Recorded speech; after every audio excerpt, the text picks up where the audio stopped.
Mussolini ரொம்ப தெளிவாக பயன்படுத்தினார்.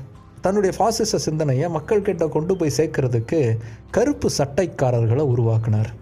கருப்பு சட்டைகளை யூனிஃபார்மாக அணிந்த தொண்டர் படை அது. பாசிசம் அப்படிங்கிறத ஒரு புதிய விடுதலைங்கிற மாதிரி தான் மக்கள்கிட்ட கொண்டு போய் சேர்த்தாரு முசோலினி. நாம் உலகத்தையே ஆட்சி செஞ்ச ரோமானியர்களுடைய வம்சாவளி, நம்முடைய உடம்புல ஓடுறது அவங்களுடைய ரத்தம் தான். ரோமானியர்கள் எப்படி ஒரு உன்னதமான பிரம்மாண்டமான ஒரு பேரரசை ஆட்சி செய்தார்களோ அதே போன்ற ஒரு உன்னதத்திற்கு இட்டலியை மீண்டும் கொண்டு போய் சேர்க்க முடியும். அது நம்மால் முடியும், நம்பினால் முடியும் அப்படிங்கிறது தான் பாசிசம் அப்படின்னு சொல்லி மக்கள்கிட்ட கொண்டு போய் சேர்த்தாரு முசோலினி. அவருடைய அந்த அறைகூவலை ஏற்று ஆயிரக்கணக்கான இளைஞர்கள் கருப்பு சட்டை அணிந்து அவருக்கு பின்னால் அணிதிரள ஆரம்பித்தாங்க. 1922 வருடம் அக்டோபர் மாதம் 27 ஒரு அறைகூவலை விடுத்தார் பெனிட்டோ முசோலினி. என்னுடைய கரும்படை உங்களுடைய ரோமை நோக்கி நகர்ந்து வரப்போகுது.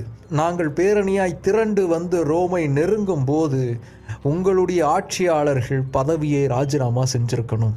இட்டலியுடைய ஆட்சி அதிகாரத்தை எங்ககிட்ட ஒப்படைக்கணும். இழந்து போன இட்டலியுடைய உன்னதத்தை எங்களால் மட்டுமே வழங்க முடியும். நாங்கள் அதற்கான பேரணியை தொடங்குகிறோம் அப்படின்னு சொல்லி பேரணியை ஆரம்பிக்கிறாரு முசோலினி. இந்த அறிவிப்பு அவர் செஞ்சுட்டு அவர் வீட்டுக்கு போய் தூங்கிட்டார். மறுநாள் தன்னோட ஒய்ஃபோட கூப்பிட்டுக்கிட்டு அவர் பேலட் பக்கத்துக்கு போயிட்டார். ஆனால் அவர் விட்ட அறைகூவல் அப்படிங்கிறது பல இடங்களில் கிளர்ச்சியை உருவாக்குச்சு. இட்டலியுடைய பல முக்கியமான நகரங்களில் இருந்து கருஞ்சட்டை அணைந்த வாலண்டியர்ஸ் முன்னாடி நடக்க ஆரம்பித்தாங்க.